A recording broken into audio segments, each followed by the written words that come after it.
नमस्कार। आज हम कक्षा 7 रुचिरा भाग 2 के पहले पाठ सुभाषितानी के विषय में चर्चा करेंगे। सुभाषित शब्द दो शब्दों का मेल है, सुधन भाषित। सु का अर्थ है मधुर और भाषित का अर्थ है वचन। इस तरह से सुभाषित शब्द का अर्थ हुआ मधुर वचन। इस पाठ में 6 श्लोक दिए गए हैं जिन पर आज हम चर्चा करेंगे। पहले इनका सस्वर गायन, उसके बाद अन्वय, उनका अर्थ और कठिन शब्दार्थ सभी यहाँ दिए गए हैं। पहला श्लोक है, पृथिव्यां त्रीणि रत्नानि जलम अन्नम सुभाषितम मूढ़ै पाषाण खंडेषु रत्न संज्ञा विधीयते। इसका अन्वय है, पृथिव्यां त्रीणि रत्नानि सन्ति जलम अन्नम सुभाषितम च मूढ़ै पाषाण खंडेषु रत्न संज्ञा विधीयते। अर्थात पृथिव्याम पृथ्वी पर, त्रीणि तीन, रत्नानि रत्न, संति हैं, जलम अन्नम ये 2 शब्दों का मेल है, जलम धन, अन्नम पानी और अनाज, सुभाषितम च और तीसरा है सुभाषित अर्थात मधुर वचन। मूढ़ई मूर्खों द्वारा, पाषाण खंडेशु पत्थर के टुकड़ों में, रत्न संज्ञा रत्नों का नाम, रत्न रूपी संज्ञा विधीयते दी गई है। अर्थात पृथ्वी पर 3 रत्न हैं, जल, अन्न और सुभाषित, परंतु मूर्खों द्वारा पत्थर के टुकड़ों को रत्नों की संज्ञा दी गई है। अर्थात मूर्ख लोग पत्थर के टुकड़ों को रत्न समझते हैं, जबकि असली रत्न तो जल, अन्न और सुभाषित हैं। यहाँ इस श्लोक से संबंधित सभी कठिन शब्द और उनके अर्थ दिए गए हैं। अगला श्लोक है, सत्येन धार्यते पृथ्वी सत्येन तपते रवि सत्येन वाति वायुश्च सर्वं सत्य प्रतिष्ठितम्। इसका अन्वय है, सत्येन पृथ्वी धार्यते, सत्येन रवि तपते, सत्येन वायुश्च वाति सर्वं सत्य प्रतिष्ठितम्। अर्थात सत्येन सत्य से या सत्य के द्वारा, पृथ्वी यानी धरती, धार्यते धारण करती है, सत्येन सत्य से, रवि यानी सूर्य, तपते तपता है, सत्येन और सत्य के द्वारा ही, वायुश्च ये वायु धन च वायु च और वायु यानी हवा, वाति बहती है, सर्वम सब कुछ, सत्य सत्य में, प्रतिष्ठितम स्थित है या निहित है।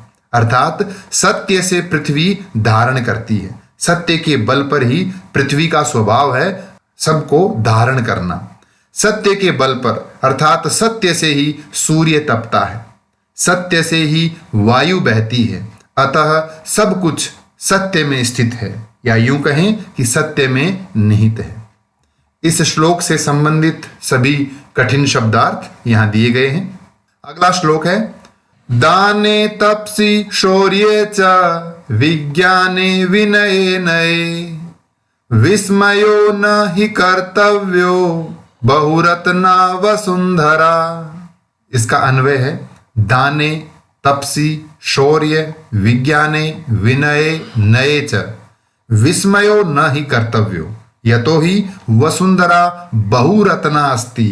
अर्थात दाने दान में, तपसी तपस्या में, शौर्य बल में, विज्ञाने विज्ञान में, विनय विनम्रता में, नये च और नीति में, विस्मयो आश्चर्य, न नहीं, ही निश्चित रूप से, कर्तव्यो करना चाहिए, यतो ही क्योंकि, वसुंधरा यानी पृथ्वी, बहुरत्ना अस्ति अनेक रत्नों वाली है। इसका अर्थ है, दान में, तपस्या में, शौर्य में, विज्ञान में, विनम्रता में और नीति में आश्चर्य नहीं करना चाहिए, क्योंकि पृथ्वी अनेक रत्नों को धारण करने वाली है। अर्थात पृथ्वी पर अनेक अद्भुत वस्तुएं हैं, अतः दान तप आदि कुछ ही वस्तुओं पर आश्चर्य करना उचित नहीं है। इस श्लोक से संबंधित सभी कठिन शब्दार्थ। अगला श्लोक है सद्भिरेव सहासीत सद्भिः कुर्वीत संगतिम सद्भिर्विवादं मैत्रीं च न सद्भिः किंचिदाचरेत। अन्वय है सद्भिरेव सहासीत सद्भिः सह संगतिं कुर्वीत सद्भिर्विवादं मैत्रीं च कर्तव्यम न सद्भिः सह किंचिदाचरेत।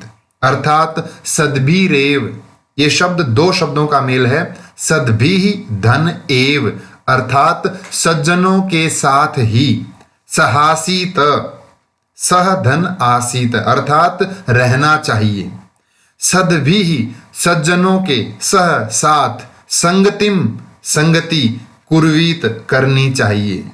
सद्भिर्विवादम, दो शब्दों का मेल है ये शब्द। सद्भिः धन विवादम, सज्जनों के साथ विवाद, मैत्रीं च और मित्रता, कर्तव्यम करनी चाहिए।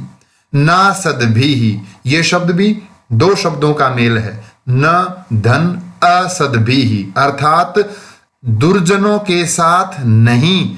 किंचिद आचरेत, ये शब्द दो शब्दों का मेल है। किंचित धन आचरेत अर्थात कुछ भी आचरण या व्यवहार नहीं करना चाहिए। किनके साथ? दुर्जनों के साथ।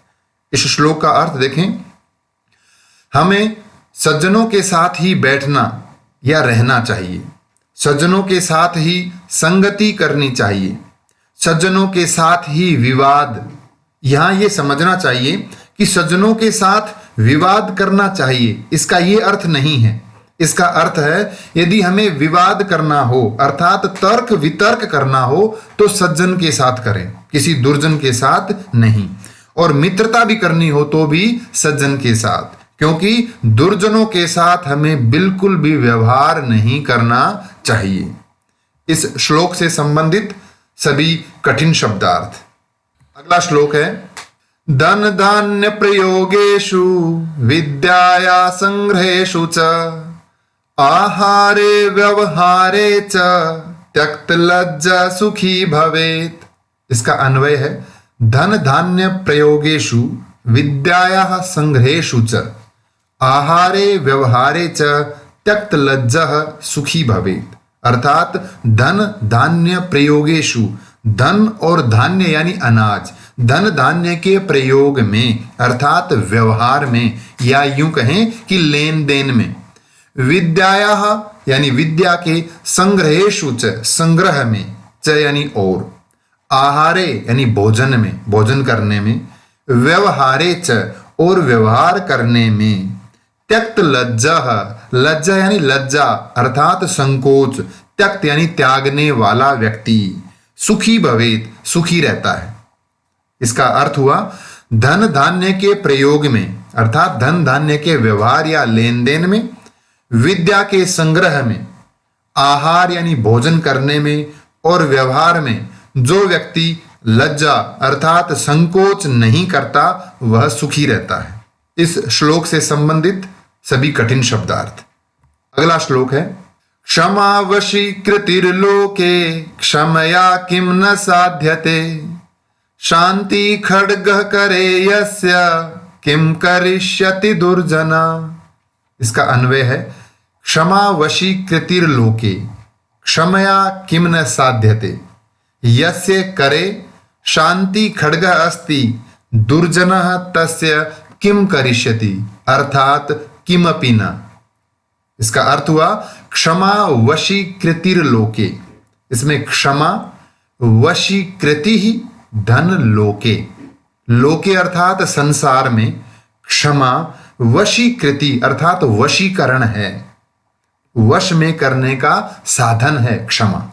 क्षमया क्षमा के द्वारा या माफ करने के माध्यम से, किम क्या, न नहीं, साध्यते साधा जा सकता है अर्थात कौन सा कार्य ऐसा है जो क्षमा से नहीं हो सकता।